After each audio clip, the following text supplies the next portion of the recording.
Margaret froze at the doorway, her shopping bags slipping from her hands as she heard voices drifting from the sitting room, Oliver's trembling whisper and a woman's calm, coaxing reply. She stepped closer, heart hammering, just in time to see Ms. Dalton's hand resting on Oliver's shoulder, their faces far too close, their conversation far too intimate for a teacher and student. Oliver's cheeks were flushed with confusion. Ms. Dalton's eyes flicked up with a strange warning sharpness the moment she saw Margaret standing there.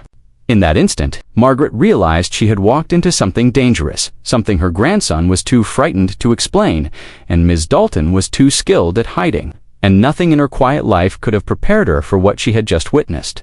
If you walked in and saw your grandchild in a moment that felt wrong, confusing, and impossible to ignore, what would you do?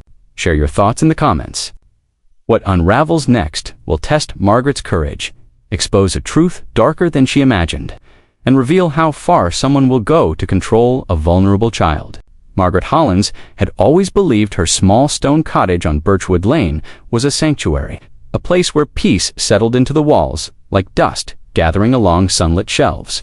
She had lived there for nearly 40 years, raising her daughter, burying her husband, and welcoming her grandson Oliver every weekend since he was old enough to toddle through the doorway. The rhythms of her days were predictable. Morning tea at 7, gardening at noon, and knitting by the fire when the evenings drew in. But lately, even those familiar comforts had begun to feel strangely muted, as though the world around her sensed something she had not yet realized. Oliver had become quieter over the past month, his bright energy replaced by a nervous stillness she could not quite name. He came to her cottage each Saturday with the same polite smile, but there was a flicker behind it, something tired, something troubled. Margaret watched him during their walks through the village green, noticing how often he checked his phone, how he startled at sudden noises, how he seemed unsure of where to place his hands. She asked if everything was all right, and he always gave the same answer. Just school. Gran. Loads of work. But his eyes never matched his words. One Saturday afternoon, while preparing tea, Margaret heard an unexpected knock at her door. When she opened it, she found Ms. Dalton, Oliver's English teacher. Standing on the step with a soft smile and a box of papers cradled in her arms, her appearance was tidy, polished, the sort of person who seemed to glide through life without misplacing a breath. She explained that she was dropping off a book Oliver had left behind in class, though Margaret found it peculiar for a teacher to deliver it in person on a weekend. Still, she invited her inside out of politeness, offering tea that Miss Dalton declined with an overly gracious tone.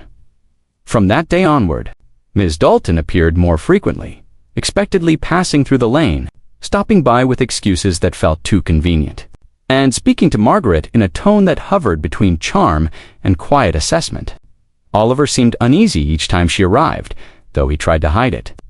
Fiddling with the hem of his jumper, or standing a little too stiffly when she addressed him, Margaret noticed how Ms. Dalton's attention lingered on him longer than necessary. Her questions overly personal for a teacher. Was he sleeping well? Was he stressed at home? Did he feel misunderstood? The behavior unsettled Margaret, though she could not yet articulate why. One late afternoon, after Ms. Dalton had left the cottage unusually abruptly, Oliver sat by the window, his shoulders slumped forward. Margaret placed a cup of hot chocolate beside him, hoping the warmth might comfort him, but he barely touched it. She sat carefully in the chair across from him, her voice gentle. "Oliver, love, if something's bothering you, you can tell me. You know that, don't you?" He nodded, but kept his gaze fixed on the fading light outside. "It's nothing, Gran, really." But his voice cracked ever so slightly, betraying the truth he was desperately trying to swallow. Margaret watched him closely, her heart tightening with worry. She had raised children, taught Sunday school for years, cared for her husband until his final breath. She knew the signs of a soul carrying a weight far too heavy for its age. Yet she also knew that pushing Oliver would only drive him deeper into silence. So she waited, hoping he would eventually trust her with whatever shadow lingered in his life as the evening settled into the cottage. Margaret could not shake the feeling that something unseen was shifting beneath the surface of their quiet world. A question echoed silently in her mind, one she did not dare speak aloud. What could trouble a boy she knew so well, in ways she could not understand?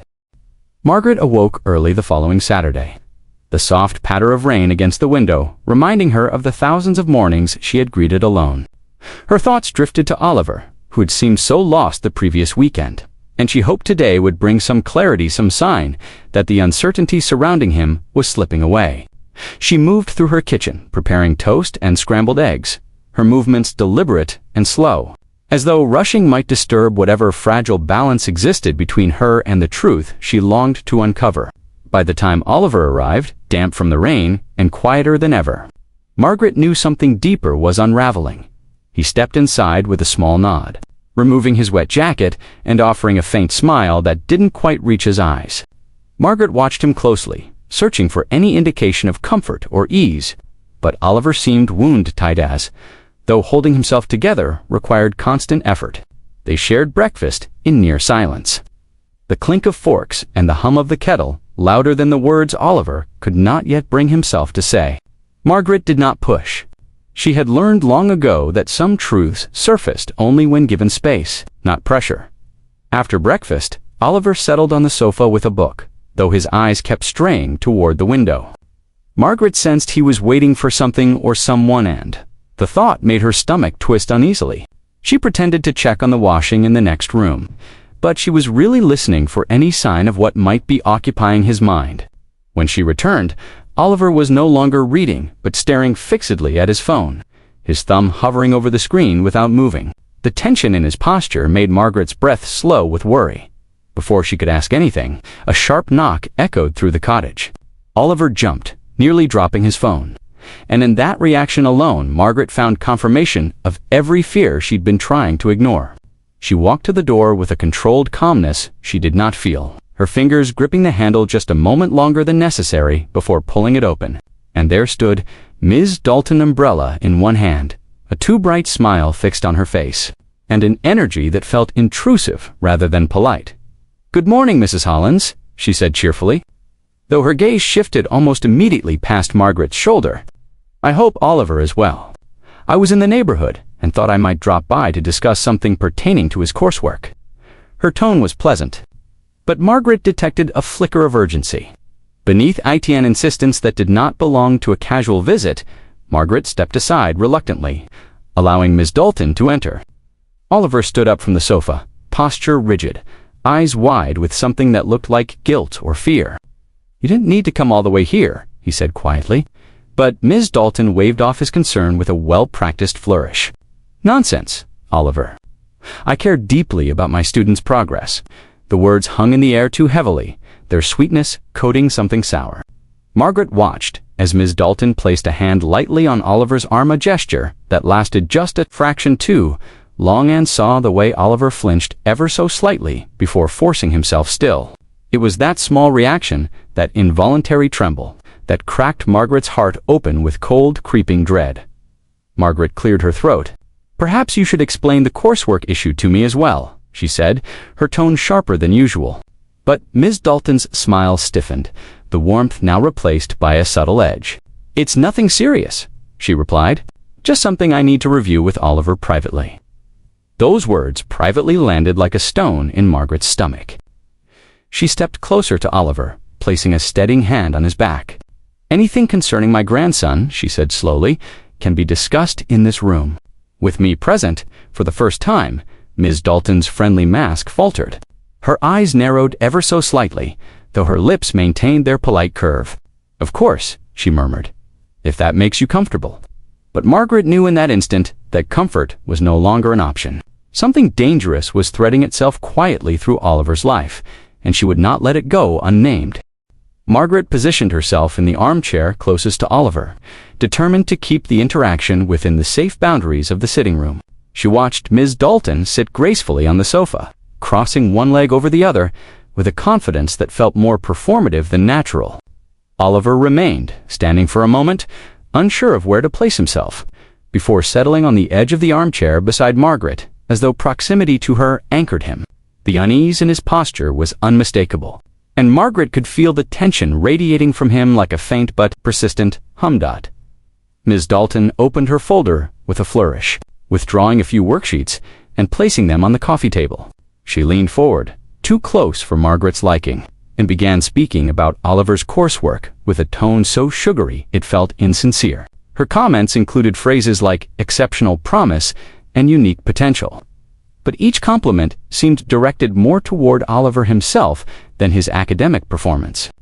Margaret watched the exchange carefully, noting each lingering glance, each unnecessary brush of a hand against the paper near Oliver, each small gesture that held an unsettling intimacy. Oliver shifted uncomfortably, his foot tapping lightly against the carpet. He nodded mechanically at Ms. Dalton's words, but his eyes kept flicking toward Margaret in silent appeals she could not ignore. It was clear he felt trapped between politeness and fear. And Margaret recognized the silent struggle one she herself had felt many times in her youth when adults misused authority disguised as kindness. A cold realization crept into her chest. Ms. Dalton was not simply enthusiastic. She was crossing lines Oliver was too young to articulate. Sensing his discomfort, Margaret gently placed her hand on Oliver's arm. "Would you like some tea, love?" she asked. Oliver nodded gratefully, and she stood to prepare it, though she moved slowly enough to keep her ears trained on the conversation behind her. From the kitchen doorway, she watched Ms. Dalton lean in closer, her voice softening in a way that felt almost private. "You know," she murmured, "it's perfectly normal to feel misunderstood at your age. Sometimes teachers can offer support that family might not fully grasp." Margaret's grip tightened around the teapot handle. The implication in that statement, subtle but deliberate, was unmistakable. Ms. Dalton was positioning herself as a confidant, someone indispensable to Oliver's emotional world. Margaret returned to the sitting room before the teacher could continue, setting the tea tray down with deliberate care. She handed Oliver a cup first, noticing how his trembling fingers steadied slightly upon receiving it. "I'm sure Oliver appreciates your commitment," Margaret said carefully, "but I'd like to understand your approach fully. My daughter trusts me to look after him when he's here." Her tone was polite, but firm enough to draw boundaries Ms. Dalton could no longer ignore. The teacher's smile tightened. "Of course," she said lightly. "My method is simply to offer emotional support as well as academic guidance." Oliver is very receptive. Her eyes lingered on him with an unsettling softness that made Margaret's heart pound with alarm. Margaret leaned slightly forward, her own gaze unwavering. "Emotional support," she repeated, "is something children should receive within safe, familial spaces. Teachers guide learning, not personal attachment." Her voice remained calm, but the warning beneath it was unmistakable. For the first time, Ms. Dalton's expression flickered. A brief crack in her composure, a twitch of her jaw. A narrowing of her eyes revealed something colder behind the polite veneer. But she quickly masked it, gathering her papers with practiced ease. "Perhaps I've overstayed," she said sweetly. "I didn't mean to disrupt your afternoon." Oliver exhaled quietly, the relief in his breath more telling than words could ever be. Margaret stood as Ms. Dalton rose, walking her to the door with steps that were as steady as her resolve. "Thank you for visiting," she said curtly, "but in future, please contact me before dropping by." Ms. Dalton paused at the threshold, her smile stretched thin. "Of course, Mrs. Hollins, I only act in Oliver's best interest." As the door closed, Margaret felt a chill travel down her spine. She turned to Oliver, who sat staring at the floor, his shoulders slumped with exhaustion. When she approached, he whispered without lifting his head, "Gran, I don't like when she comes." Margaret knelt beside him, her voice trembling. "I know, love. And I promise you she won't catch us unprepared again." For the first time, the threat was no longer imagined. It had taken shape, and Margaret knew she had to move carefully. The following weekend arrived with a bitter wind sweeping across Birchwood Lane, rattling the garden gate as Margaret waited anxiously for Oliver's knock. She kept glancing at the clock, tapping her fingers against the edge of the kitchen table, unable to shake the weight that had settled in her chest all week. Oliver's behavior after Ms. Dalton's last visit had confirmed what she feared most.